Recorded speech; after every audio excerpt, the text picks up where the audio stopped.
नमस्कार मित्रांनो, सध्याच्या मार्केटमध्ये कुठल्या स्टॉकवरती रडार ठेवावी किंवा कुठले स्टॉक तुमच्या पोर्टफोलिओमध्ये असावे हे आपण आज पाहणार आहोत. फर्स्ट RBA बाय आहे 77 रुपयांना आणि टार्गेट आहे 90 रुपये. शॉर्ट टर्म टार्गेट आहेत सगळे. दुसरा आहे 3601 बाय आहे 940ला, टार्गेट आहे 10, 60 किंवा 70. थर्ड वन आहे मोतीलाल ओसवाल.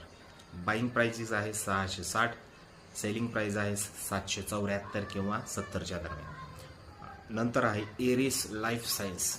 बाय आहे 1426ला, टार्गेट आहे 1520 रुपये. आणि नेक्स्ट आहे टेक एम म्हणजेच महिंद्रा. त्याची बाईंग प्राइस आहे 1429 आणि टार्गेट आहे 1590.